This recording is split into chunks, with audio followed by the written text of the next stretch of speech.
500 रुपये लगाए, दूसरे ने लगाए 800 रुपये, तीसरे ने लगाए 1000 रुपये।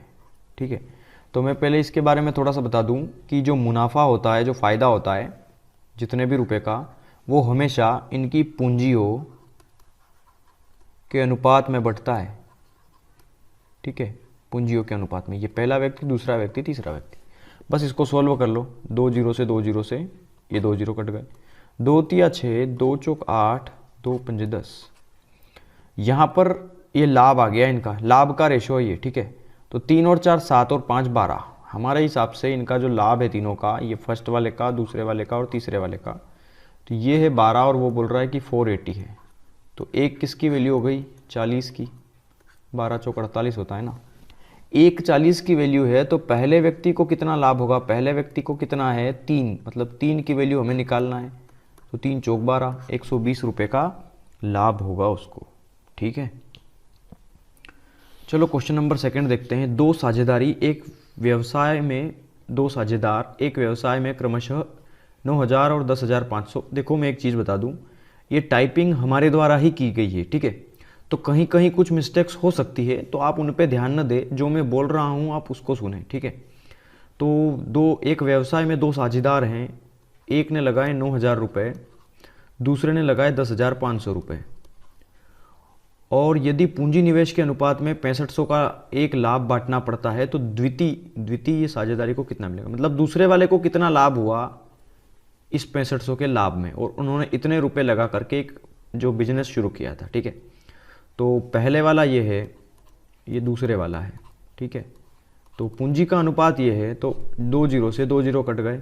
अभी ये 3 से कट जाएगा, तो 3 तिया 9, 3 पंजे 15, 3 से काट दो, 3 तिया 9, ये 0। ठीक है, 5 से काट दो इसको, 5 छंग 30, 5 से तो 35, 6 और 7 आ गया ये।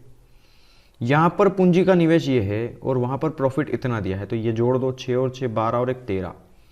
यहाँ पर हमारा जो प्रॉफिट है वो 13 का है। ये प्रॉफिट के रेशो में मानते हैं हम इसको। ठीक है, और वो बोल रहा है कि 6500 है। 13 हो गया 6500 की वैल्यू, तो एक किसकी वैल्यू होगी? 500 की, क्योंकि 13 से ये 5 बार कटता है 65। हमें चाहिए दूसरा साझेदार को कितने मिलेंगे। दूसरे की वैल्यू कितनी है? 7। तो एक है 500, तो 7 कितना होगा? 3500। ये हो गया आपका आंसर इसका। तो देखो क्वेश्चन नंबर 3 देखते हैं। संयोग किरण और किशोर ने एक दुकान क्रमशः 27,000, 81,000 और 72,000 रुपये लगाकर खोली। ठीक है, तो देखो यहाँ पर तीनों की वैल्यूज क्या दी है। यहाँ पर एक संयोग है ना, तो ये संयोग हो गया। एक है किरण और एक है किशोर। ठीक है, तो संयोग जो है उसने 27,000 रुपये लगाए, इसने लगाए 81,000 रुपये और किशोर ने 72,000 रुपये लगाए, और 1 साल के बाद लाभ तीनों में बांट दिया गया। यदि किरण का लाभ 36,000 है तो कुल लाभ कितना है? तो सिंपल है, देखो ये जो पैसा है उन्होंने 1 साल तक लगाया। 1 साल मतलब 12 महीने तक लगाया इन्होंने। ठीक है, तीनों ने लगाया ना 12 महीने तक, तो ये तो वापस कट गया। जब भी ऐसा आ जाए तो 12 लिखने की ज़रूरत नहीं है हमें। ठीक है, लेकिन कई बार क्वेश्चंस में क्या होता है कि क्वेश्चंस इस तरीके से आता है कि इसने 3 महीने तक लगाया, फिर उसके 2 महीने बाद भी आ गया, तो वहाँ पे थोड़ा कन्फ्यूज़न हो जाता है। इसलिए मैं शुरू से आपको ये वैल्यू पुट करना बता दूँ, ताकि बाद में जाके अगर मैं वैल्यूज़ लिख दूंगा 12, तो आप ये सोचोगे कि पिछले क्वेश्चंस में तो 12 नहीं लिखा था, इस क्वेश्चंस में कहाँ से लिखा। इसलिए ये होता है। ठीक है, लेकिन ये कट गया है आपस में। ओके, अब ये 3 जीरो से ये 3 जीरो और ये 3 जीरो कट गए। 9 से सोल्व हो जाएगा, ये 9 तिया 27, 9 9 में 81 और 9 8 72। ठीक है, तो 8 और 17 और 20। ठीक है, ये टोटल कितना आ गया? 20। ये टोटल कितना लाभ हो गया? टोटल कुल लाभ 20। हमें यही निकालना है। तो पहले ये देखो कि किरण का लाभ अंश कितना है? 36,000। तो किरण यहाँ पे है सेकेंड वाली, ये वाली। तो 9 की वैल्यू कितनी दी है? 36,000। तो 1 की वैल्यू कितनी आएगी? 9 चौक 36,000, 4,000 आएगी ना। तो 1 की वैल्यू आ गई 4,000, तो हमें चाहिए 20 की वैल्यू। तो 20 की वैल्यू कितनी आएगी? तो 20 का गुणा कर दो। 20 चौक कितना हो गया? 80, और ये 3 जीरो, 1 2 3, 80,000। ये 20 की वैल्यू कितनी आ गई? 80,000। ये हो गया आपका आंसर इसका। ठीक है, चलो 3 भागीदार एक व्यवसाय में 2,000 2500, 1000 रुपये लगाते हैं, ठीक है, और लाभ इनको 880 रुपये का होता है। तो सिंपल है, 2 जीरो से 2 जीरो, ये 2 जीरो कट गए, 5 चौक 20, 5 से गए 5 बार और 5 से गए 2 बार, 4 और 5 9 और 2 11। यहाँ पे टोटल प्रॉफिट है 11 का और वो बोल रहा है 880 रुपये का है। तो 11 से कटेगा ये 8 बार, 80 आ गया ना। तो 1 की वैल्यू आ गई 80, 1 रिप्रेजेंट कर रहा है 80 को। तो हमें चाहिए कि इतने रुपए होने पर अंतिम भागीदार को कितने मिले। अंतिम मतलब ये लास्ट वाला, और लास्ट वाली की वैल्यू है 2, तो 2 पूछा है तो 160 हो गया इसका आंसर आपका, ठीक है। चलिए अगला देखते हैं। किसी पूंजी के साथ ABC एक साझेदार हैं जिसमें A का अंश 10,000 रुपये है। देखो A का अंश कितना है, 10,000, ये A का अंश। यदि 1,000 के कुल लाभ में से A को 500 रुपये मिले और B को 300 रुपये, देखो टोटल प्रॉफिट कितना दिया है, लाभ दे दिया है हमें, टोटल लाभ कितना दिया है 1,000 का, ठीक है, और उसमें से A को 500 रुपये मिले, तो A को मिले 500 और B को मिले 300, ठीक है। तो ये बोल रहा है तो 1,000 में से 500 इसको मिले, 300 इसको मिले, तो सीधी सी बात है कि C को 200 रुपये मिले होंगे, है ना, और C की पूंजी पूछ रहा है वो, ठीक है। तो यहाँ पे इनका जो लाभ का अनुपात है वो हमें दे दिया है कि 500, 300 और 200 है, ठीक है। तो यहाँ पे ये 2 जीरो से ये 2 जीरो और ये 2 जीरो कैंसिल हो गया, तो 5:3:2 ये ABC का लाभ का अनुपात आ गया है, ठीक है। और इनको तीनों को जोड़ दूंगा तो पूंजी निकल आएगी, ठीक है। 5 और 3 8 और 2 10, 10 उनकी टोटल पूंजी है और वहां पर पूंजी नहीं पता। पर यहां देखो आप कि A की कुल पूंजी दी है और A का लाभ कितना है 5, मतलब 10,000 हमारे हिसाब से इनका प्रॉफिट जो है वो 5 है। सॉरी, ये पूंजी का आया है। देखो लाभ तो था, लेकिन लाभ को जब सोल्व करने के बाद ये पूंजी बन चुका है, ठीक है। जैसे कि हम जब इनकी, देखो मैं समझाता हूँ यहाँ पे, जब हम पूंजी रहती है इनकी टोटल कि इसने इतना लगाया उसने उतना लगाया, हम लाइन से रखते हैं, उसको काटने के बाद जो रेशो बनता है 2, 3, 4 कुछ इस तरीके से, तो उसको हम लाभ के रेशो में मानते हैं। मतलब हम पूंजी को जब सोल्व करते हैं तो जो अनुपात आता है उसे हम लाभ मानते हैं। और वही अगर केस आगे दे दे कि लाभ दे दे कि A का लाभ 500 है, B का लाभ 300 है और C का लाभ 200 है, तो इनको काटने के बाद जो रेशो आएगा 5:3:2 का, अब वो लाभ से क्या होगा, पूंजी होगा, ठीक है। ये पूंजी का अनुपात होगा। ये बिल्कुल एक दूसरे के विपरीत होते हैं, ठीक है, और रेशो वही होता है बिल्कुल, ठीक है। यहाँ पर 5 है A का लाभ और ये बोल रहा है कि 10,000 है, तो 5 रिप्रेजेंट कर रहा है 10,000 को, ठीक है। 5 रिप्रेजेंट कर रहा है 10,000 को, तो 1 रिप्रेजेंट करेगा 2,000 को, ठीक है। तो C की पूंजी निकालना है हमें और C की पूंजी 2 दी है यहाँ पे, तो 1 अगर 2,000 को रिप्रेजेंट कर रहा है तो 2 किसको रिप्रेजेंट करेगा, 4,000 को, ठीक है। समझ में आया? तो ये हो गया आपका आंसर इसका, ओके। किरण, संयोग और किशोर एक व्यवसाय 4700 रुपये से आरंभ किया। देखो ये एक किरण है, संयोग है और किशोर ए है, हो गया वो किशोर है, ठीक है। 4700 रुपये से आरंभ किया इन्होंने टोटल पैसा, मतलब 4700 रुपये लगाए इन्होंने।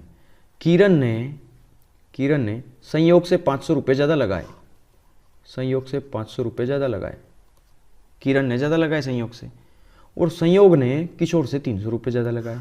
इसने कितने ज़्यादा लगाए, 300 रुपये ज़्यादा लगाए, ठीक है। यदि लाभ 1410 है तो किरण का लाभ बताइए। देखो ये क्वेश्चंस काफ़ी इजी है। ये बता रहा है कि संयोग ने किशोर से इतने रुपए ज़्यादा लगाए और लाभ 1410 रुपये का दे दिया है हमें, ठीक है। तो मान लो अगर इसने 100 रुपये लगाए हैं तो इसने कितने लगाए हैं, उससे 300 ज़्यादा, मतलब 1 + 300, और इसने कितने ज़्यादा लगाए हैं, उससे 500 ज़्यादा, मतलब 1 + 800 लगाए हैं उसने। अरे 1 + 300 में 500 जोड़ोगे तो 1 + 800 ही होगा ना। और ये किरण ने लगाए हैं, ये संयोग ने लगाए हैं और ये किशोर ने, और वो बोल रहा है कि उसने टोटल इतना लगाया है, तो इनको तीनों को जोड़ दो। तो एक्स एक्स एक्स कितना हो गया 3x बराबर, उधर कितना है 4700, उसमें से गया 800 और 300 कितना 1100, 4700 में से 11 गया 1100, तो 7 में से 1 गया तो 6, 4 में से 1 गया तो 3, 3600। x की वैल्यू ये है तो 3 की वैल्यू कितनी आ गई 1200। ठीक है, अब यहाँ पे किशोर ने कितने लगाए तो 1200, उसने कितने लगाए तो उससे 300 ज़्यादा, तो इसने लगाए मतलब 1500 है ना। इसने 500 ज़्यादा लगाए, इसका मतलब इसने 2000 रुपये लगाए। तो किरण का लाभांश बताइए। देखिए अब ये जो है पूंजी का अनुपात आया है, ठीक है, इसको सोल्व कर लो। ये 2 0, ये 2 0, ये 2 0 कट गए, इसको आप अब सोल्व नहीं कर सकते। ठीक है, ये पूछ रहा है किरण का लाभांश, किरण मतलब 20 की वैल्यू पूछी है यहाँ पे, और यहाँ पर टोटल लाभ कितना है, देखिए 20 और 15 35, 35 और 2 37 और 10 47, यहाँ पे टोटल प्रॉफिट है हमारे हिसाब से 47। ठीक है, और वो बोल रहा है कि यदि लाभ 1410 रुपये है, ठीक है, ये टोटल बोल रहा है ना ये, तो एक किसकी वैल्यू होगी, तो देखिए ये कितने गुना है, इसका 3 गुना लग रहा है मुझे। 47 से 3 बार जाएगा, क्योंकि 3 से तो 21 की 1 कैरी 2, 3 चौक 12 और 13 14 2, बिल्कुल सही है 3 बार, और ये 0 लग गया पीछे है ना, तो ये 30 बार कट जाएगा, तो एक रिप्रेजेंट करेगा 30 को, और हमें चाहिए किरण का लाभांश जो कि 20 है, तो 20 की वैल्यू निकालना है, तो 20 का गुणा 30 में करेंगे तो 600। किरण का प्रॉफिट कितना आ गया 600 रुपये का। ये होगा इस प्रश्न का उत्तर आपका। ठीक है, चलो एक और क्वेश्चन है वो कर लेते हैं अब। ABC किसी कारोबार के लिए 47,000 रुपये दान करते हैं। A B से 7,000 रुपये ज़्यादा लगाता है, B इससे 5,000 रुपये ज़्यादा लगाता है, और कुल लाभ इतना है। देखो आप उस क्वेश्चंस को जो अभी हमने पिछला किया है, इसको आप 2 तरीके से कर सकते हैं। ये तो मैंने पूरा कंसेप्चुअली बताया है आपको। ठीक है, अब इसको हम डायरेक्ट कैसे करेंगे। देखिए यहाँ x की वैल्यू पुट करना पड़ी मुझे, और ये कितना काफ़ी लंबा हो गया ये, लेकिन कोई ज़्यादा समय नहीं लगा, नंबर छोटे थे। ठीक है, लेकिन यहाँ पर देखेंगे आप तो नंबर काफ़ी बड़े हैं, 7,000 5,000। हालांकि ये इजी नंबर हैं, कई बार ये दे देगा कि यहाँ पे 7,000 की जगह बोल देगा 7,684, ऐसा नंबर कुछ, तो फिर वहाँ पे थोड़ा सा सवाल कॉम्प्लिकेटेड हो जाएगा। तो इसके लिए मैं आपको इनका थोड़ा सा जल्दी करने का कंसेप्चुअल मेथड बताता हूँ, जो कि शॉर्टकट होगा। ठीक है, देखो ABC किसी कारोबार के लिए 47,000 रुपये दान करता है। ठीक है, ABC तीनों मिलकर के इतने रुपए दान करते हैं, इनकी टोटल पूंजी जो है वो 47,000 रुपये है, कि इन तीनों ने इतने रुपए दान किए। अब यहाँ पर 3 लोग हैं ABC। पिछले क्वेश्चंस को भी आप ऐसे कर सकते हैं। ठीक है, आप ट्राई करना उसको, मैं जो तरीका बता रहा हूँ उससे। ये बोल रहा है A B से 7,000 रुपये ज़्यादा लगाता है, तो ये A जो है वो B से 7,000 रुपये ज़्यादा लगाता है। ठीक है, और B C से 5,000 रुपये ज़्यादा लगाता है, तो ये जो B है वो C से कितने ज़्यादा लगा रहा है 5,000 रुपये ज़्यादा। और हाँ, 1,000 को आप सभी जानते हैं K से डिफाइन करते हैं, 1000 बोलते हैं ना इसको, कहीं लिखा होता है 10K, मतलब ये होता है 10,000, 15K मतलब 15,000। ठीक है, तो मैं K लिखूँगा, आप समझ जाना। अगर मैं 5K लिखूँ मतलब 5,000, 7K लिखूँ मतलब 7,000। ठीक है, तो यहाँ पे देखिए A का समझना, A को कितना मिल रहा है, तो देखो A को 7,000 रुपये ज़्यादा मिल रहा है B से, और 5,000 रुपये ज़्यादा मिल रहे हैं C से, किसको B को। लेकिन अगर एक चीज़ समझेंगे आप, अगर A को C से देखें हम कि A का C से क्या रिलेशन है, तो आप देखेंगे कि A को टोटल कितने रुपये ज़्यादा मिल रहे हैं। तो देखो A को C से टोटल, एक तो ये 5,000 और एक ये 7,000, मतलब A को टोटल मिल रहे हैं 12,000 रुपये। ये 12K मिल रहे हैं, 12,000 रुपये मिल रहे हैं। किस A को कितने टोटल ज़्यादा मिल रहे हैं, तो 7 ये 5 वो 12,000। समझ में आया ये। अब यहाँ B का देखना, इसको कितने ज़्यादा मिल रहे हैं, इसको सिर्फ 5K मिल रहा है, मतलब 5,000 रुपये ज़्यादा मिल रहे हैं, किससे, सिर्फ C से। ठीक है, तो 12 और 5 हो गया 17, 17 इस 47,000 में से घटा दो। 47,000 टोटल प्रॉफिट था, टोटल रुपए इन्होंने लगाए, उसमें से अगर आप 17,000 घटा देंगे तो यहाँ पर एक वैल्यू मिलेगी आपको 30,000। ठीक है, अब ये देखो, यहाँ पर समझने का मतलब ये है कि ये जो बाकी का 30,000 हमारी वैल्यू आई है, इसका मतलब ये है कि ये तो इन्होंने तीनों ने लगाया है, इसने भी 10K लगाया है, इसने भी 10K लगाया है, इसने भी 10K।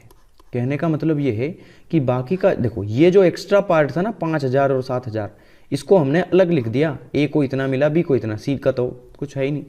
और बाकी का जो पैसा था 47,000 में से जो 17 एक्स्ट्रा पार्ट था वो निकालने के बाद जो 30,000 था वो बराबर था इनका पैसा। इसका मतलब ये था। समझ में आया होगा आई थिंक आपको ये।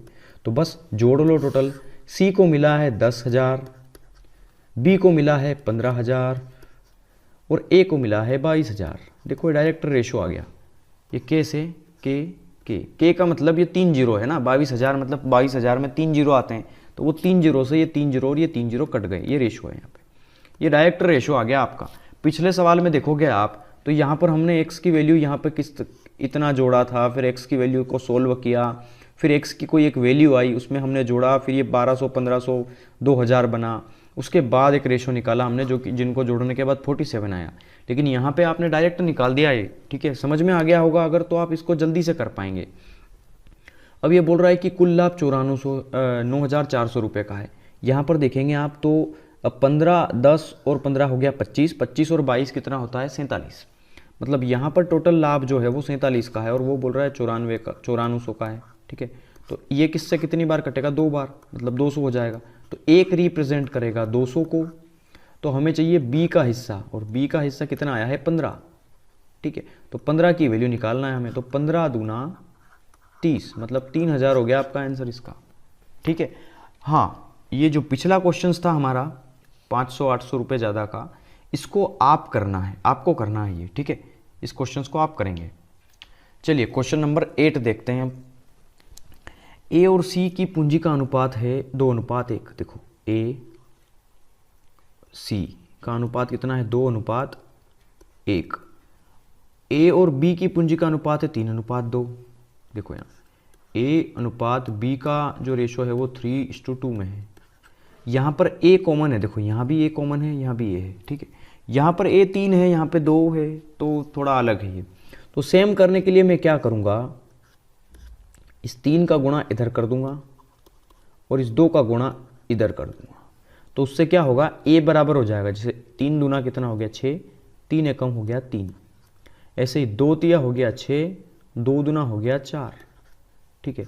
मतलब ए की वैल्यू आ गई 6, बी की वैल्यू आ गई 4। मैं क्लियर लिखूं यहाँ पे, तो ए बी सी का रेशो आया है 6, 4, 3 का। देख लो ए बी सी है ना। अब ये बोल रहा है यदि इनको टोटल इतने रुपए मिले, यहाँ पर कितने मिल रहे हैं 6, 4, 10, 3, 13, हमारे हिसाब से टोटल पैसा है 13 रुपया। वो बोल रहा है 15,73,000 है, ठीक है। तो बी को कितना मिलेगा, मतलब हमें 4 की वैल्यू फाइंड आउट करना है। तो 13 इसकी वैल्यू है, तो 1 किसकी वैल्यू होगी, तो देखो 13 से सोल्व करो। 13 एकम 13, 14, 15, 2 बचा ना, 13 दूना 26, 13 एकम 13, 121,000 आ गया। और हमें चाहिए 4 की वैल्यू, तो 1 की वैल्यू इतनी है तो 4 की वैल्यू बस 4 का मल्टीप्लाई कर दो। देखो 00 तो है, 4 एकम 4 और 12 चौक हो गया 48, मतलब 48,400 हो गया आपका आंसर इसका, ठीक है। ए और बी ने संयुक्त कंपनी शुरू की, ए का निवेश बी का 3 गुना था। देखो यहां पर अब समझना, ए और बी ने एक कंपनी शुरू की, ए का निवेश बी का 3 गुना था। मान लो बी ने 1 रुपया लगाया तो इसने उसका 3 गुना मतलब 3 रुपया लगाया, ठीक है। उसके निवेश की अवधि बी के निवेश की अवधि की दुगनी थी। ए और बी ने संयुक्त कंपनी शुरू की और ए का निवेश बी का 3 गुना था और उसके निवेश की अवधि बी के निवेश की अवधि की दुगनी थी। मान लो बी ने 1 वर्ष के लिए लगाया तो इसने दुगनी अवधि के लिए लगाया, मतलब 2 साल के लिए लगाया। समझ में आया होगा ये आपको, ठीक है। तो ए का यहाँ पे 3 दूना कितना आ गया 6 और ये कितना आ गया बी का 1, ठीक है।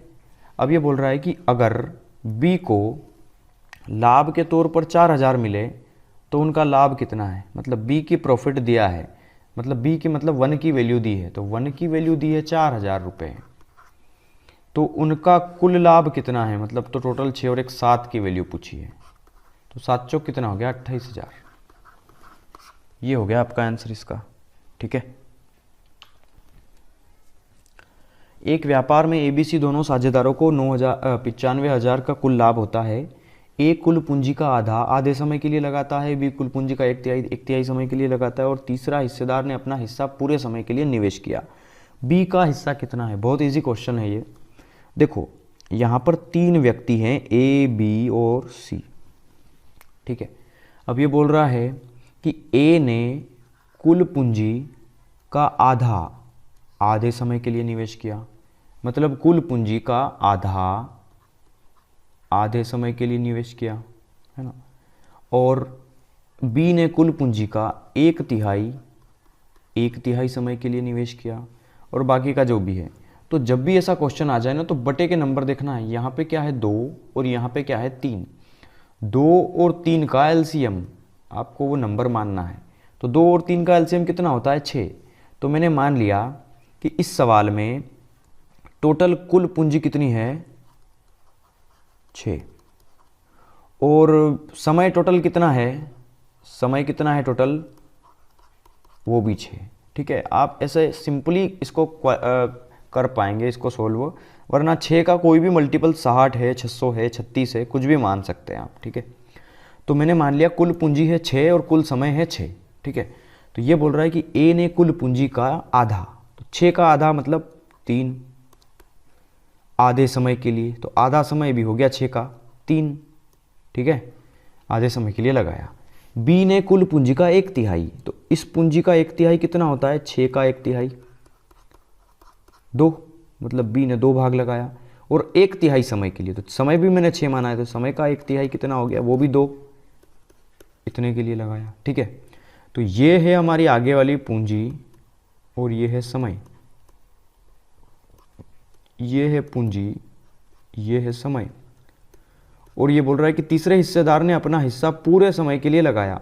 पूरे समय के लिए मतलब टोटल समय हमने 6 माना है, तो समय के लिए टोटल 6 समय के लिए लगाया, तो पूरा अपना हिस्सा पूरे समय के लिए लगा। अब हिस्सा बचा कितना?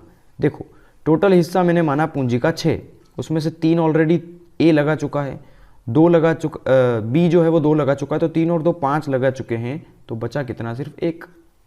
समझ में आया होगा ना ये? ठीक है, तो बस 3 तिया कितना हो गया? 9, 2 दूना कितना हो गया? 4, 6 कम हो गया 6। बस ये रेशो बन गया है आपका।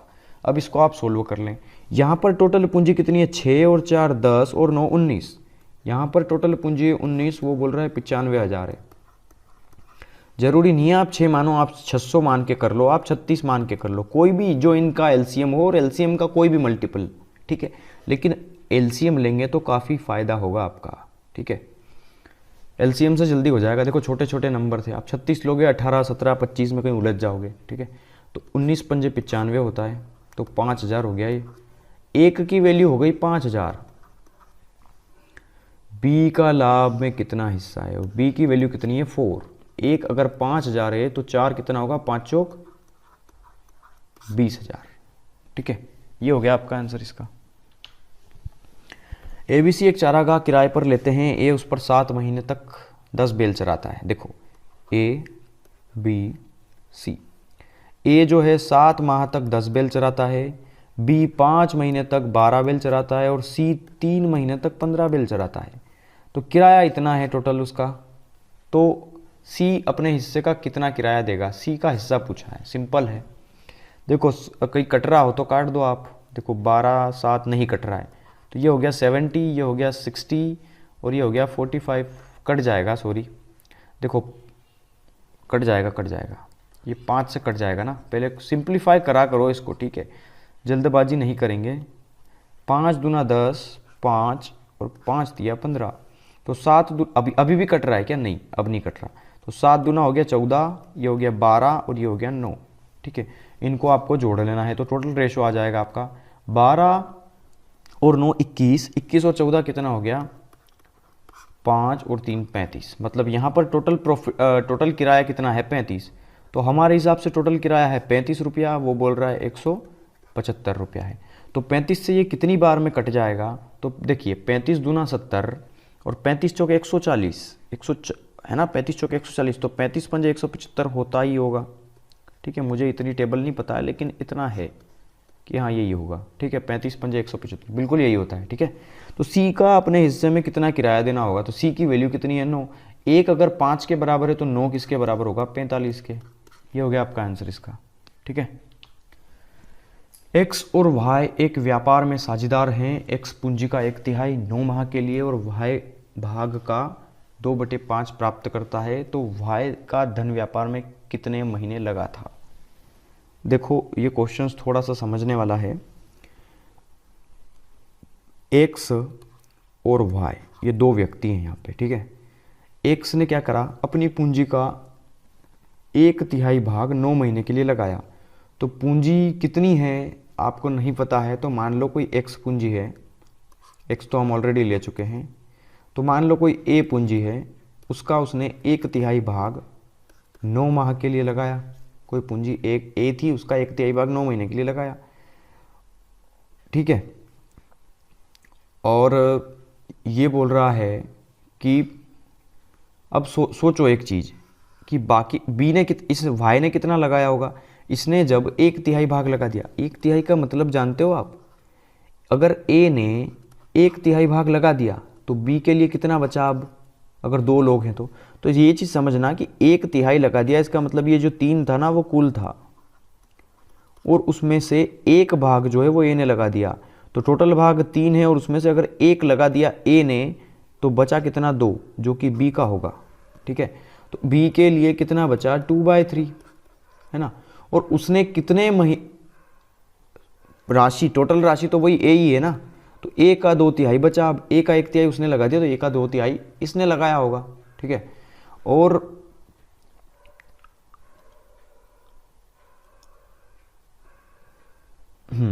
अब इसने 9 माह के लिए लगाया। ठीक है, तो इसने कितने महीने के लिए लगाया, हमें ये वैल्यू पता करना है। ठीक है, तो मान लो इसने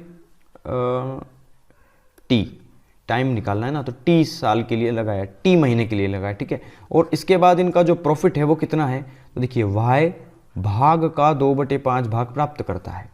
देखो वाई को 2/5 का लाभ होता है, मतलब 5 भाग क्या है, कुल है, और कुल में से 2 भाग किसको मिलते हैं, वाई को। तो देखो 5 में से यहाँ ऊपर एक्स है ना, नीचे वाई है, तो वाई को मिला अगर टोटल 2 भाग 5 में से, तो एक्स को कितना मिला होगा 3। समझ में आया होगा, आई थिंक ये आपको कंसेप्ट है। ठीक है, ए से ए कट गया, 3 तिया 9, 3 से 3 कट गया। ठीक है, और 3 से ये 3 कट गया। अब यहाँ देखो ये वैल्यूज़ इसके बराबर है। ठीक है, तो टाइम ये तो है, उधर 2 भी है, इंटू 3 ऊपर चला जाएगा, और ये 2 जो है वो नीचे चला आ जाएगा। ठीक है, तो 2 से 2 कैंसिल हो गया, तो टाइम कितना आ गया 3। समझ में आया होगा आपको ये। ठीक है, तो यहाँ पर जो आपका आंसर आ जाएगा, मतलब ये जो वाई ने धन जो है वो कितने महीने लगाया, तो मुझे नहीं पता था वाई ने कितने महीने के लिए लगाया, तो मैंने मान लिया था कि वाई ने टी समय के लिए लगाया था, और टी समय की वैल्यू कितनी आ गई 3, मतलब 3 मंथ के लिए उसने अपना जो धन था वो लगाया होगा। हाँ, एक चीज़ और बता दूँ, इस तरह के सवाल को बुक के मेथड से कभी मत करना, इस तरह का कॉन्सेप्ट समझ जाएं। और ये जो चैप्टर है ना, अभी तो और बचे हैं, खैर इसके क्वेश्चन 8 क्वेश्चन और बचे हैं, लेकिन अगर इस चैप्टर को आपको बहुत अच्छे से समझना है ना, तो आप सबसे पहले यूट्यूब में सर्च करिए पार्टनरशिप,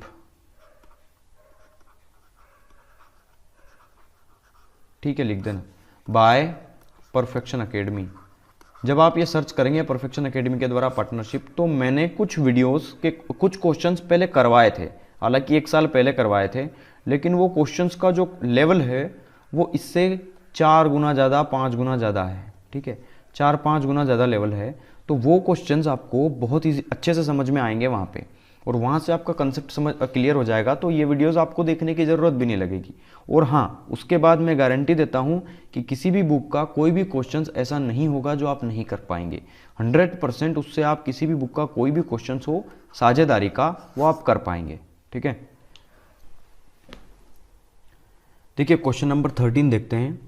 ये बोल रहा है एबीसी ने 3:4:5 में धन लगाकर एक व्यवसाय आरंभ किया। देखिए एबीसी ने, मतलब देखिए ए बी सी ने 3:4:5 में धन लगाया है ये। ठीक है, तो आप चाहो तो इसको 3:4:5 रहने दें, या फिर आप चाहें तो इसको 30, 40, 50 मान ले। ठीक है, इस तरह के क्वेश्चन में 30, 40, 50 मान ले, या 300, 400, 500 मान ले। तो 30, 40, 50 मैंने ये धन मान लिया। अब ये बोल रहा है 6 महीने बाद सी ने अपने द्वारा लगाया गया धन का आधा भाग निकाल लिया। तो 6 महीने तक इसने ये धन लगाया 50, सी ने सिर्फ, है ना, सी ने 6 महीने तक 50 रुपये लगाए। उसके बाद प्लस, जब भी धन निकाले या जोड़े, मतलब उसमें डाले धन या फिर धन उसमें से निकाले, तो प्लस लगाना है हमें, ठीक है, माइनस नहीं लगाना है, चाहे वो धन निकाल ले।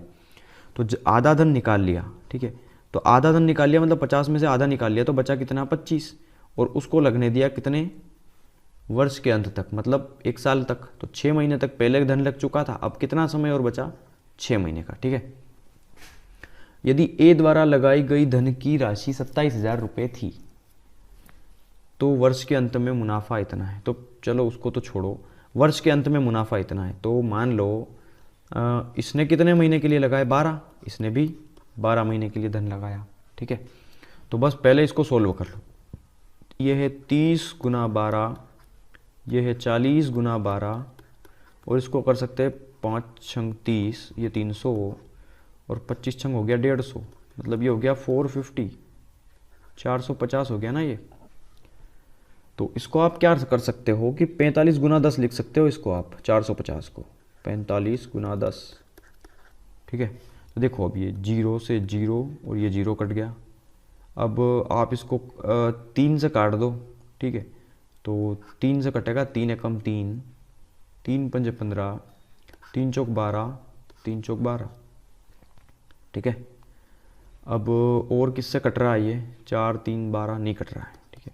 ये 12 से ये 16 और ये कितना आ गया 15, 12 16 15, ये हमारा एक नया रेशो यहाँ पर प्राप्त हो गया, ठीक है।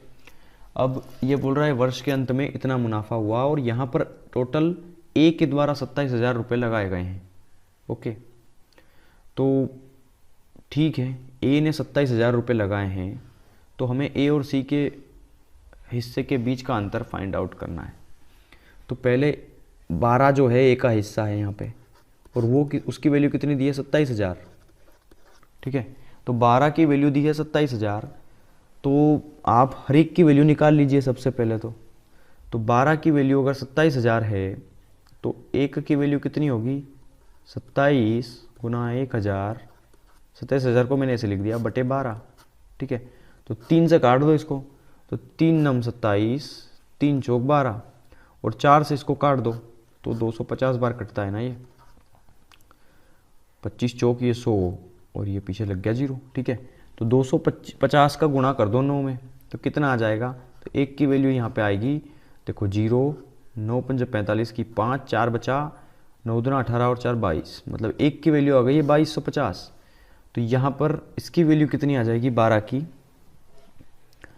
की वैल्यू कितनी होगी, देखो एक की वैल्यू इतनी है, तो 12 की वैल्यू वापस वो 27,000 आ जाएगी, ठीक है। तो हमें क्या निकालना है कि एक वैल्यूज़ हैं इतनी, तो हमें सब में मल्टीप्लाई कर देना है इसका, सारी वैल्यूज़ आ जाएगी यहाँ पे। लेकिन हमें क्या करना है कि सिर्फ सिंपल सा दिया है कि यहाँ पर हमारे हिसाब से आप चाहें तो इसको कैलकुलेट कर भी सकते हैं, या आप चाहें तो इसको छोड़ भी सकते हैं, ठीक है। अब इसको आप किस तरीके से ले सकते हैं कि ए की राशि 27,000, चलो छोड़ो, एक काम करो, इसको आप इसको डायरेक्ट भी कर सकते हैं, हमें इसको सोल्व करने की ज़रूरत नहीं है इतना, हमने काफ़ी समय बर्बाद कर दिया इसमें। देखिए 12 16 15 तो ऑलरेडी दिया है, और ये क्या दिया है आपको पता है, ये राशियाँ जितनी पूंजी होती है ना, इनकी पूंजी के कटने के बाद आने वाला अनुपात है ये, मतलब जब पूंजियों को सोल्व करेंगे तो ये क्या आएगा, लाभ का अनुपात, ठीक है। ये लाभ का अनुपात दिया है टोटल, और ये बोल रहा है कि लाभ दिया है टोटल, मतलब मुनाफा इतने का है ना।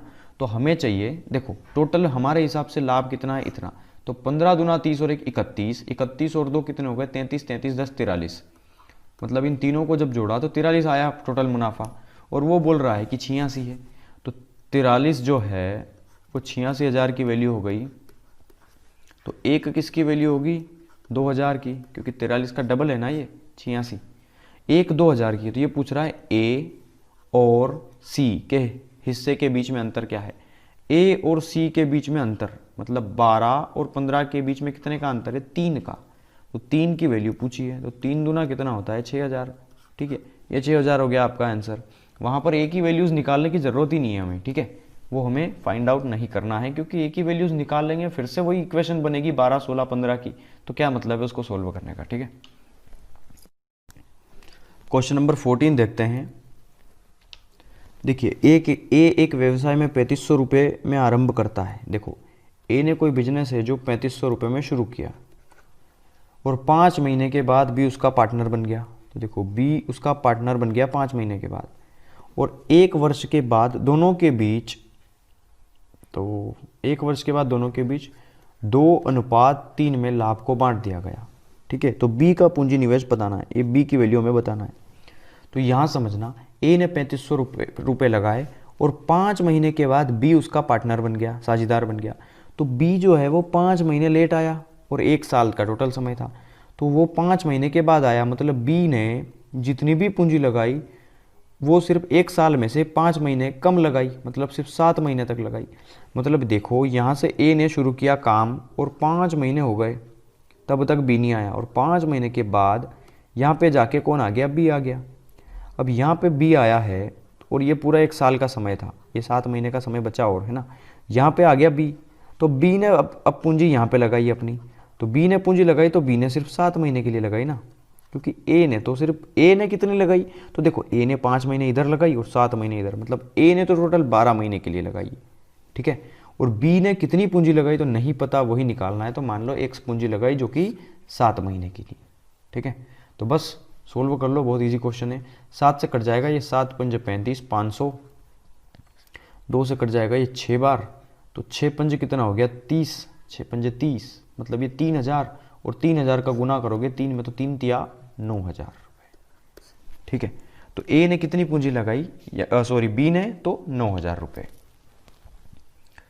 ए बी सी एक साझेदार एक साझे में सम्मिलित हुए, उनकी पूंजी जो है वो 1/3, 1/4 और 1/5 के अनुपात में है। ए 4 महीने के अंत में अपनी पूंजी का आधा वापस ले लेता है। तो पहले इसको सोल्व करते हैं। देखो मैंने क्या बताया था, अभी अनुपात समानुपात पढ़ाया मैंने पिछला चैप्टर, उसमें कि जब भी रेशो में दिया हो तो नीचे वाली संख्या को हटाएंगे। 3, 4, 5, 3, 4 और 5 इनका एलसीएम कितना होता है 60। तो आपको क्या करना है, ऊपर 60 का मल्टीप्लाई कर देना है। ये कटेगा 12 बार, ये कटेगा 15 बार और ये कटेगा 20 बार। 20 तिया 60, 15 चौक 60, 12 पंजे 60। ये राशि आ गई इनकी, ये इतना पूंजी लगाएगा, ये इतनी, ये इतनी। ठीक है, अब ये बोल रहा है कि ए 4 महीने के अंत में अपनी पूंजी का आधा वापस ले लेता है, और इन्होंने ये जो पूंजी है वो पूरे वर्ष के लिए लगाई है। ठीक है, वर्ष के लिए कुछ दिया नहीं है इसमें, क्वेश्चन शायद मैंने आधा टाइप तो नहीं किया है, मैं एक बार चेक कर लेता हूँ। देखिए यहाँ पे आधा, ये क्वेश्चन ही इस तरीके से दिया है। ठीक है, खैर कोई प्रॉब्लम वाली बात नहीं है, इसको मैं करा देता हूँ फिर भी। तो ये कहने का मतलब ये है कि जो ए ने अपनी पूंजी जो है वो 1 साल के लिए, जब साल नहीं देना तो आपको वो वर्ष ही समझना है। तो यहाँ पे देखो ए ने 20 रुपये लगाए हैं। ठीक है, तो ये बोल रहा है ए ने 4 महीने के अंत में, तो देखो उसने 20 रुपये लगाए और 4 महीने के अंत में, तो 20 रुपये 4 महीने तक लगाए उसने, और उसके बाद क्या कि अपनी पूंजी का आधा वापस ले लिया। मतलब 20 लगाए थे उसने तो 10 वापस ले लिया, तो बचा कितना 10, जो कि कितने महीने तक लगा अब, और आगे 8 महीने तक, क्योंकि 8 और 4 हो गया ना 12, ये 1 साल के लिए लगा। और ऐसे ही 15 जो है दूसरे वाली की राशि, वो तो टोटल पूरे 12 महीने के लिए लगी, और तीसरी वाली जो राशि है ये 12, वो भी पूरे 12 महीने के लिए लगी। ठीक है, तो 20 चौक हो गया 80 और 10 8 हो गया 80, 80 और 80 कितना हो गया 160। तो 160 को मैं लिख सकता हूँ 16 गुना 10, ये है 15 गुना 12 और ये है 12 गुना 12। सोल्व करेंगे तो 2 8 16, 2 छंग 12, 2 छंग 12। अब इसको सोल्व करेंगे हम, तो देखिए किससे सोल्व कर सकते हैं हम इसको, 3 4, हाँ 2 से ही कर लो। 2 चौक 8, 2 तिया 6, 2 तिया 6। तो अब और किससे सोल्व हो रहा है क्या, ये 12 और 3 है, 3 से सोल्व हो जाएगा, लेकिन ये नहीं होगा। तो बस ये हो गया 40, ये हो गया 45 और ये हो गया 36। कुल लाभ है 847 रुपये का। ठीक है, कुल लाभ कितने का है 847 रुपये का। तो 40 45, देखो 40 और 45 कितना हो गया 85, 85 और 36 कितना हो गया 121। ठीक है, 121 रुपये का लाभ हुआ। हमारे हिसाब से 121 रुपये का लाभ हुआ है, और वो बोल रहा है कि 874 रुपये का लाभ हुआ है। तो यहाँ देखो एक में कितने का गुणा करूँ कि 7 आ जाए, तो 7 का ही करना पड़ेगा। और 12 सती 84 होता है, मतलब ये 7 बार कटेगा इससे, तो एक की वैल्यू कितनी आ जाएगी 7। ये पूछ रहा है ए का अंश बताओ, और ए का अंश कितना है यहाँ पे 40, तो 40 की वैल्यू चाहिए। तो 40 सती कितना हो जाएगा 280। ये हो गया आपका आंसर इसका। ठीक है, चलिए क्वेश्चन नंबर 16 देखते हैं। एक व्यक्ति को कुल धन का 3/8 भाग मिला। कुल धन का 3/8 भाग मिला एक व्यक्ति को। उसके साझेदार को शेष धन का 3/8 भाग मिला। यदि दोनों के भागों का अंतर 36 रुपये हो तो कुल धन ज्ञात करो। देखो ये क्वेश्चंस बहुत ही मज़ेदार क्वेश्चंस है, और मैं इसके दो तरीके बताऊंगा आपको। पहला इसका लॉन्ग मेथड, जिसको हम कंसेप्चुअल कहते हैं पूरा कंसेप्ट से, और दूसरा इसका बताऊंगा मैं ट्रिक, इसको जल्दी से कैसे करेंगे हम शॉर्टकट से, और मैं इसको ही प्रेफर करूंगा कि आप इसी से करिएगा। ठीक है, मैं इसको पूरा सोल्व नहीं कराऊंगा लॉन्ग को, आपको करना है खुद। मैं थोड़ा सा इसको बता दूंगा कि करना कैसे है। मान लो कुल धन x है, पहले मैं ये तरीका बता रहा हूँ, दूसरा तरीका ये भी बताऊंगा। पहले इसे समझो कि मान लो टोटल धन कितना है x है। अगर कुल धन का पहले व्यक्ति को 3/8 भाग मिल गया, तो x का 3/8 मिल गया उसको, तो जो बचा कितना धन है अब, तो x में से 3/8 घटा दो, तो 8 एकम 8, x में से 3x/8 घटा दो, तो 8 एकम 8, 8 में से गया 3, मतलब 5x/8 जो भाग है वो भाग जो है अब हमारे पास बचा है। ठीक है, और दूसरे को कितना मिला, तो 5x/8 का उसको कितना मिला 3/8, तो ये कितना हो गया 5 या 15/64, तो 15x/64 भाग मिला उसको, 64 है ना ये, तो 15x/64 मिला उसको। कितने में से 3x/8 में से उसको मिला 15x/64, और इन दोनों का डिफरेंस जो दिया है वो 36 रुपये का है। इसको सोल्व करने में काफ़ी लंबा समय जाएगा, और हमें कम से कम 5 मिनट लगना है, तो इस सवाल को ऐसे मत करो। अब दूसरा तरीका समझो इसका, कि एक व्यक्ति को कुल धन का 3/8 भाग मिला। जो भी कोई धन था उसका उसको 3/8 मिला। ठीक है, और उसके साझेदार को शेष धन का 3/8 मिला। अब जो भी धन आया उसमें से घटने के बाद जो बाकी का धन बचा वो ये पहले वाले को मिला है। ठीक है, और दूसरे वाले को कितना मिला, जो बाकी का धन बचा है ना उसका 3/8 मिला उसको। ठीक है, और दोनों को 3/8 मिला है। ओके, तो और उन दोनों का जो अंतर है वो 36 रुपये का है। ये कहने का मतलब है इसका। ठीक है, तो एक चीज़ समझो यार यहाँ पे, कि इसके बटे में भी 8 दिया है, इसके बटे में भी 8 दिया है। 8 और 8 का एलसीएम कितना आएगा 8, लेकिन 8 मत मानिए, हमेशा उस नंबर का एलसीएम मानिए, लेकिन एलसीएम तो 8 ही होता है।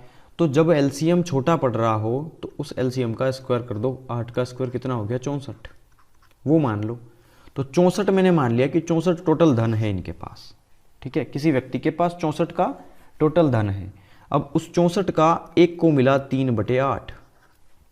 यहाँ पे मैं 2 फैक्टर कर रहा हूँ, ये पहले वाले व्यक्ति के लिए, ये दूसरे वाले व्यक्ति के लिए। ठीक है, ये ऊपर का तो कुछ नहीं है, छोड़ दो। ठीक है, यहाँ से समझना आप। माना कुल धन 64 है, एक को मिला उसका 3/8, तो कितना मिल गया 8 8 64, 8 या 24। इसको कितना मिल गया 24, पहले वाले को कितना मिला 24 धन। ठीक है, तो 64 में से 24 मिल गया तो बचा कितना 40। 64 में से 24 इस पहले वाले को मिल गया तो बचा कितना 40 भाग, और दूसरे को मिला इसका भी 3/8। समझ में आया? तो ये कितना हुआ 8 पंजे 40, तो 5 दिया कितना आ गया 15, मतलब इसको मिला 15 भाग। समझ में आया होगा ना ये। और ये बोल रहा है कि इन दोनों जो जो मिला इन दोनों का धन को, इनका जो अनुपात है, इनका जो अंतर है वो 36 रुपये का है। लेकिन आप यहाँ पे देखेंगे तो इन दोनों के बीच में 24 और 15 9 का अंतर दिख रहा है आपको, और वो बोल रहा है कि इन दोनों में 36 का अंतर है। तो हमारे हिसाब से इन दोनों के बीच में 9 का अंतर है और वो बोल रहा है कि 36 का अंतर है। तो 9 चौक 36, मतलब एक वैल्यू हो गई 4 की। और ये बोल रहा है कि कुल धन था, कुल धन कितना था आप जानते हैं, कुल धन हमने 64 माना था, तो 1 हो गया 4 की वैल्यू, तो 64 हो गया 64 गुना 4 की वैल्यू। तो ये कितना हो गया 4 चौक 16 की 6, 1 बचा, 4 छंग 24 और 1 25, 256। तो 256 टोटल धन था वो। ठीक है, ये हो गया आपका आंसर इसका। चलो आगे बढ़ते हैं। ABC एक कंपनी में हिस्सेदार है। किसी एक वर्ष में A को लाभ का 1/3 भाग मिला, B को 1/4 लाभ मिला, तो C को 5,000 रुपये मिले। तो A को लाभ में कितने रुपए मिले, यहाँ पे आपको ये बताना है। ठीक है, तो देखो ये कहने का मतलब ये है कि ABC एक कंपनी में हिस्सेदार हैं और किसी एक वर्ष में A को कितना लाभ मिला, तो A को लाभ मिला है 1/3। ये लाभ लिख रहा हूँ मैं, ठीक है, पूंजी नहीं है ये। B को कितना लाभ मिला, 1/4, और C को पूंजी मिली, C की पूंजी है 5,000, सॉरी C को 5,000 रुपये का लाभ मिला है यहाँ पे। ठीक है, तो देखो ये कहने का मतलब ये है कि तो देखो कुल लाभ कितना है 1, ये मैंने मान लिया कि कुल लाभ कितना है 1, टोटल प्रॉफिट TP, और टोटल प्रॉफिट में से 1 में से 1/3 मिल गया A को और 1/4 मिल गया B को। तो अगर मैं टोटल में से A और B का प्रॉफिट घटा दूंगा तो C का प्रॉफिट नहीं आ जाएगा क्या, बिल्कुल आ जाएगा। ठीक है, तो देखो C बराबर 1 माइनस 4 एकम 4 प्लस 3 एकम 3/3 चौक 12। ठीक है, C बराबर 1 माइनस 4 प्लस 3 7/12। तो 12 एकम 12 माइनस 7, 12 में से गया 7, बचा कितना 5/12। इसका कहने का मतलब ये है कि टोटल 12 प्रॉफिट था, उसमें से 5 भाग जो है वो C को मिल गया, तो बाकी का जो 7 भाग है वो A और B में 3 और 4 में बट गया। ठीक है, तो बस सिंपल सा क्वेश्चन है। अब इसको कर लेते हैं हम आगे। देखो कुल लाभ का 5/12 भाग C को मिला है। ठीक है, ये जो C का प्रॉफिट है वो 5/12 है, तो टोटल प्रॉफिट का जो भी टोटल प्रॉफिट होगा, टोटल प्रॉफिट उसका 5/12 भाग C को मिला, और C को कितना मिला वो बोल रहा है कि 5,000 मिला। ठीक है, तो बस 5 से 5,000 कटेगा 1,000 बार, तो टोटल प्रॉफिट निकल के आएगा यहाँ पे, इस 12 का मल्टीप्लाई उधर हो जाएगा तो 12,000, मतलब 12,000 रुपये का कुल लाभ हुआ है उनको, और उसमें से भी A को लाभ का 1/3 मिला, तो 12,000 का 1/3 मिला उसको A को। वही तो पूछ रहा है A को लाभ का कितना रुपये मिला, तो 3 चौक 12, मतलब A को मिला है 4,000 रुपया। जो बोला है वो करते गए हैं हम, आंसर आ गया आपका। ठीक है, 2 आदमी रमेश सुरेश क्रमशः 15,000 और 25,000 रुपये एक व्यापार में निवेश करते हैं। देखो 2 व्यक्ति हैं, रमेश और सुरेश, रमेश और सुरेश। तो ये रमेश है, ये सुरेश है। इसने लगाए 15,000 रुपये, इसने लगाए 25,000 रुपये। देखो 3 0 से 3 0 कट गए ना, इसको भी काट दो, 5 या 15, 5 पंजे 25, 3:5 में। ठीक है, अब 3:5 में इनका टोटल क्या आ गया, अमाउंट आ गया, और ये जो अनुपात आया है 3:5 का, वो पूंजी का अनुपात भी आ गया है, मतलब लाभ का अनुपात उनका। ओके, अब ये बोल रहा है कि 1 साल के अंत में दोनों को 10,000 रुपये का लाभ होता है। 10,000 रुपये का दोनों को लाभ होता है और वे अपने लाभ का 12% फिर से व्यापार में लगा देते हैं। देखो जितना भी उनको लाभ हुआ है उसका वो 12% फिर से व्यापार में लगा देंगे, और दोनों को 10,000 रुपये का लाभ होता है साल के अंत में, दोनों को 10,000 का। ठीक है, अब ये बोल रहा है कि हाँ 12% वापस लगा देंगे, और बची हुई राशि में से प्रत्येक 1,000 रुपये ले लेते हैं। ओके, तो यार एक चीज़ देखो, यहाँ पर टोटल प्रॉफिट कितने का हुआ है उन दोनों को, 10,000 रुपये का। वर्ष के अंत में दोनों को 10,000 रुपये का लाभ होता है, तो दोनों को 10,000 रुपये का लाभ हुआ, और उन्होंने क्या किया, एक लाइन दी अगली कि वे अपने लाभ का 12% फिर से व्यापार में लगा देंगे। तो देखो अभी तो 3:5 में उन्होंने धन लगाया है, वो पता नहीं कितना है, और ये टोटल प्रॉफिट होगा उनको 10,000 रुपये का, और 10,000 का जो भी 12% होगा उतना पैसा वो वापस लगा देंगे मार्केट व्यापार में। ठीक है, तो 12 एकम 12 मतलब 1,200 रुपये उन्होंने क्या करा कि 12% फिर से लगा दिया, तो 10,000 का 12% कितना हो गया, 1,200 रुपये, और 10,000 में से इन्होंने 1,200 रुपये क्या किया, वापस लगा दिया, समझ में आ रहा है ना, वापस लगा दिया उन्होंने उसमें।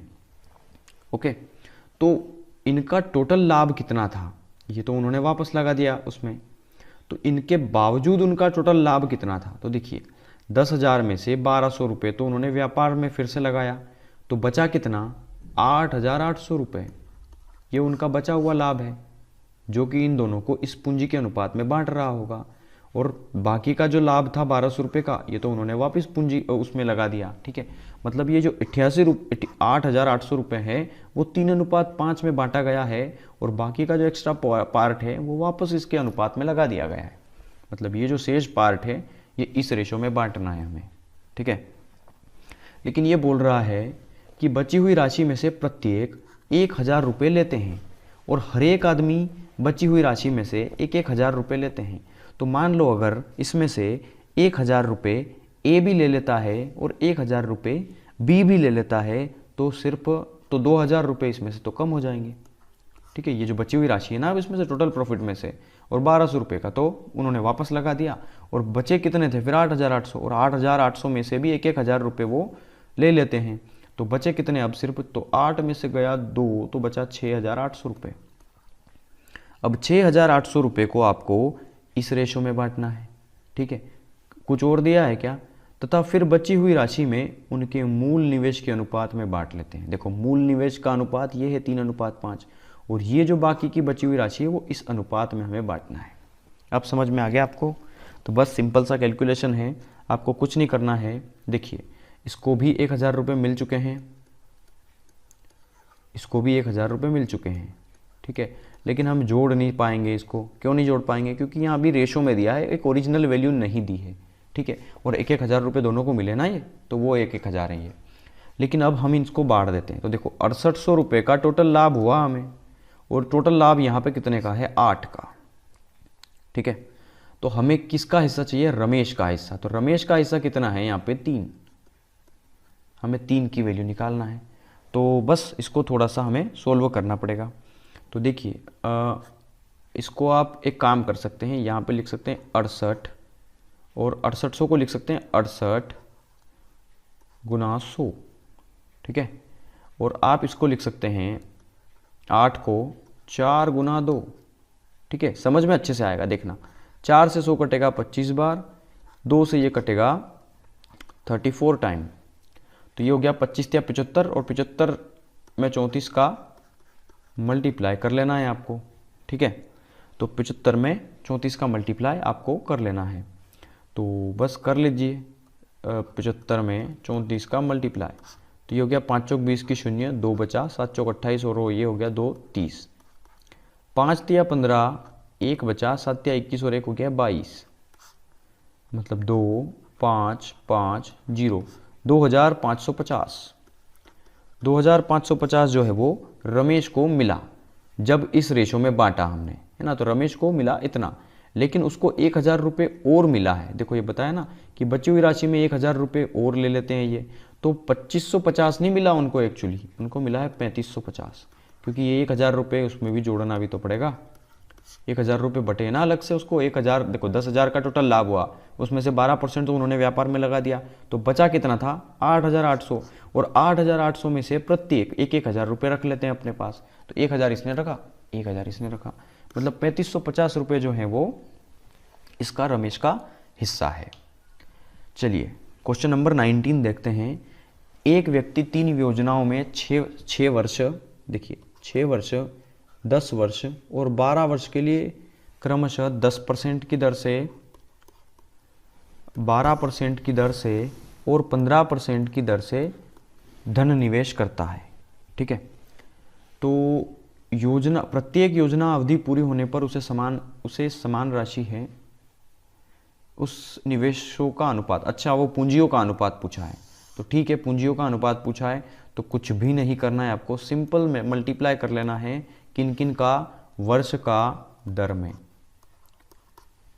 तो ये पूंजियों का अनुपात निकल आएगा।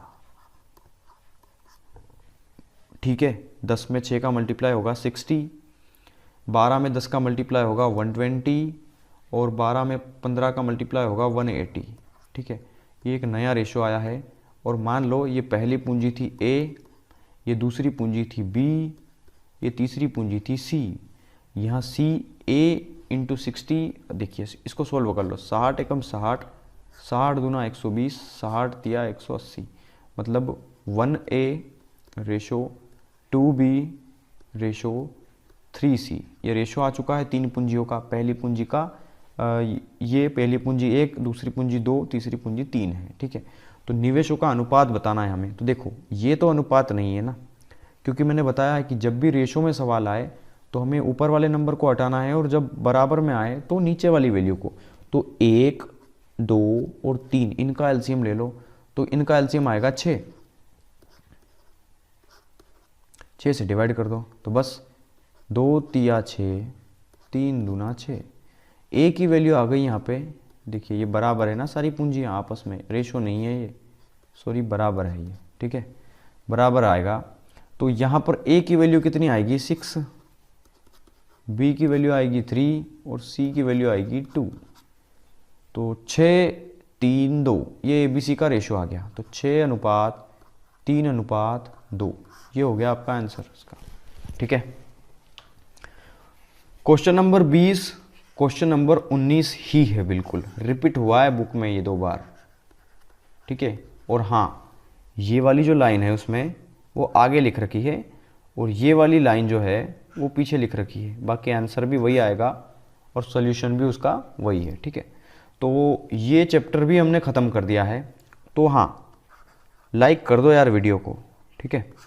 और अगर नए हो तो चैनल को सब्सक्राइब कर दो, क्योंकि पूरी बुक को सोल्व कराएंगे हम यहाँ पे, और आपको सब कुछ मिलेगा यहाँ पे, एवरीथिंग, मैथ्स के सारे चैप्टर्स। और इसमें एक्सरसाइज ए और बी का कुछ चक्कर भी नहीं है, ठीक है। तो आपको जो वीडियोस है वो line by line part wise मिल रही है डेली आपको, तो आप उसमें लगातार फोकस करिए, ठीक है। तो thank you and have a nice day.